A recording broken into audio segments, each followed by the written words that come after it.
Tere! Minu nimi on Kristo Siig ja selle videoga alustame siis 8. klassi ajalookursust. Ma tahaks, et see esimene video oleks huvitav, aga esmalt me peame tegema sissejuhatuse teemasse ja rääkima veidi igavatest asjadest, nagu näiteks periodiseerimine. Ma tean, see on umbes sama huvitav kui midagi väga igavat igatahes. Aga mul on plaan, kuidas seda huvitavamaks teha. Kassipildid. Ehk siis see video hakkab välja nägema umbes nii, et on pikalt periodiseerimine, mingi üldine möla ja siis järsku kassipildid. Ja siis on periodiseerimine, üldine möla, kassipildid. Ehk siis 8. klassis me jätkame seda, mida me alustasime juba eelmistes klassides. Ehk me käime seda pikka ja huvitavat maailma ajalugu samm-sammult läbi. 6. klassis me õppisime muinas- ja vanaaega, 7. klassis keskaega ning nüüd 8. klassis õpime uusaega. Ja 9. klassis tuleb veel uusim aeg ehk lähiaeg ja siis me jõuame täitsa tänapäevani välja. Aga mis see uusaeg siis on? See on ajaloolaste poolt välja pakutud periood maailma ajaloos, mis kestab umbes aastast 1500 aastani 1900.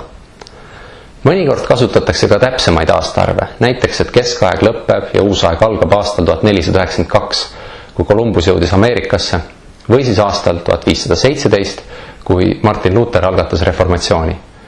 Igatahes uusaja lõpuks üldiselt loetakse esimest maailmasõda, mis toimus aastatel 1914 kuni 1918. Samas me ju teame, et need perioodid on ajaloolaste poolt välja mõeldud lihtsalt selleks, et natuke paremini selles suures ajalooloos orienteeruda. Need on nagu peatükid raamatus, need on abivahendid meile, aga päris elus ei olnud sellist asja, et inimesed oleksid ärganud aastal 1492 üles ja hakanud klaase kokku lööma, et nüüd algas uus aeg, Seepärast on minu meelest parem öelda näiteks, et uusaeg oli 16. kuni 19. sajandil või umbes aastatel 1500 kuni 1900, sest need piirjooned on väga hägusad, mitte eriti täpsed. Paarkümmend aastat siia-sinna ei muuda tegelikult siin midagi. Kust see nimi uusaeg tuleb? Ta tuleb sellest, et ajaloolased, kes uusajal tegutsesid, jagasid ajaloo 3 osaks. Nende enda aeg tundus neile uus ja seepärast uusaeg. Vana-Kreeka ja Vana-Rooma kultuuri, mida nad hindasid väga kõrgelt, nimetasid nad vanaks või antiikseks ja sellest tulevadki siis vanaaeg või antiikaeg. Aga sinna vahele jäi veel mingi imelik aeg, mis tundus neile veidi suvaline, veidi vahepealne, mitte midagi olulist seal nagu ei toimunud, see nimetati siis keskajaks. Aga meie praegu ei ela enam uusajal, sest oleks veidi imelik panna nüüdisaeg ühte patta 16. sajandiga. Ja seepärast on siis 20. ja 21. sajand saanud veel eraldi nimetuse uusim aeg ehk lähiaeg. Aga ajaloolastele tundub üha enam, et isegi vahemikus 1500 kuni 1900 toimus nii palju, et seda ei saa käsitleda ühe suure ajalooperioodina, vaid seda oleks parem jagada 2, ehk siis varauusajaks, mis kestis umbes 1500 kuni 1800 ja uusajaks, mis kestis 1800 kuni 1900. Jah, ma tean, see on väga segadust tekitav, et on uusaeg laiemas mõttes 1500 kuni 1900 ja siis kitsamas mõttes ehk 1800 kuni 1900. Teie peate lihtsalt olema sellest teadlikud ja kui te uusajast räägite või kontrolltöös vastate, siis täpsustage, mida te mõtlete.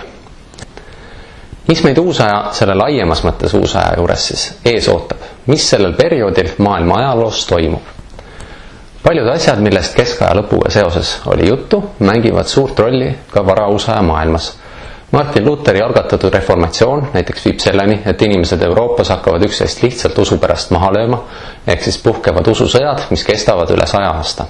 Christoph Columbuse ja teiste maadeavastajate retked uutele maadele viivad selleni, et eurooplased asustavad uusi mandreid, rajavad kolooniaid ning esimest korda maailma ajaloos tekib ülemaailmne kaubandus.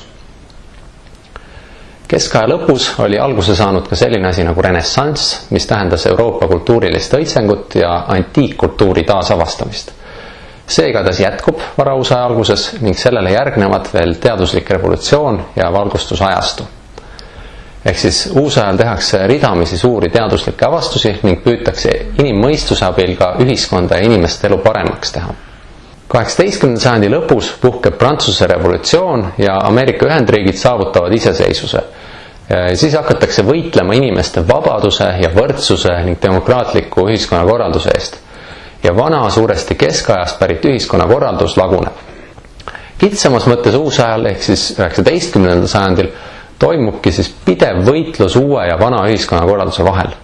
Ja lisaks toimub seal kõrval vaikselt tööstuslik pööre, mis muudab tohutult inimeste igapäevaelu, tööd, liikumisvõimalusi, mõttemaailma, põhimõtteliselt kõike. Euroopas 19. sajandil levisid ka mitmed uued poliitilised mõtteviisid, toimusid mitmed läbimurded teaduse ja tehnika vallas, näiteks leiutasid nagu fotoaparaat, auto, lennuk, raadio ja nii edasi. Nagu ka eelmistel aastatel vaatleme maailma ja Euroopa ajaloo kõrval lähemalt ka Eestis samal ajal toimunud sündmusi. Nagu ka keskaja puhul kulgevad Eesti ajaloos perioodid natuke teisiti kui mujal Euroopas, ikka selleks, et teil oleks veel keerulisem seda kõike meelde jätta. Eesti ajalugu kiputakse kahjuks või õnneks perioodideks jaotama hoopis selle järgi, millise võõra võimu all Eesti sel ajal oli. Seepärast võib laias laastus jagada Eesti ajaloo uusajal Rootsi ajaks ja Vene ajaks ehk tsaari ajaks. Rootsi ajale eelneks siis Eesti keskaeg või orduaeg. Kes mäletab eelmisest aastast, siis see lõppes sellega, et vana Liivimaa koos Liivi orduriigiga varises 1561. aastal kokku. Aga see, et on ainult Rootsi aeg ja Vene aeg, on tegelikult lihtsustus. Rootsi võimuaeg algas 1561. aastal ainult Põhja-Eestis. Lõuna-Eestis oli 1561–1629 Poola aeg ja Saaremaal 1561–1645 Taani aeg. Miks see nii keeruline peab olema, ma ei tea. Igatahes, veel paar sõna vara uusajast. Mäletate, keskaja ühiskond jagunes 3 seisuseks. Aadlikud, vaimulikud ja lihtrahvas, kes olid siis peamiselt talupojad. Inimese positsiooni ühiskonnas määras keskajal see, millisest seisusest olid tema vanemad ja tal polnud praktiliselt mingit lootust teise seisusesse pääseda. Ja seega polnud ka lootust ühiskonnas tähtsamale positsioonile tõusta. Aadlike ülesanne oli valitseda ja teisi seisusi relvadega kaitsta, vaimulike ülesanne oli teiste hingeõnnistuse eest palvetada ja talupoegade ülesanne oli teha ära kogu must töö, et teised inimesed saaksid söönuks.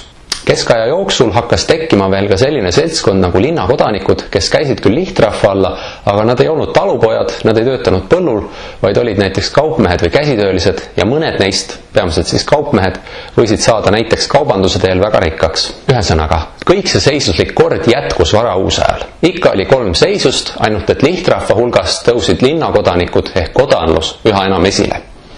Lisaks kaupmeestele ja käsitöölistele ilmusid nende hulka ka ametnikud, juristid, arstid ja õpetlased. Kõige rikkam osa kodanlusest, kaupmehed, pankurid ja töösturid said vara uusaja jooksul järjest rikkamaks ja mõjukamaks ning hakkasid konkureerima ühiskondliku tähtsuse poolest aadlikega. Seisuslik kord hakkas lagunema alles Prantsuse revolutsiooni käigus 18. sajandi lõpul ja see lagunemine kestis suure osa 19. sajandist. Mida me siis täna õppisime? Uusaeg on ajalooperiood, mis kestis umbes aastatel 1500–1900 ja sellest võib veel eraldi vaadelda vara uusaega aastatel 1500–1800.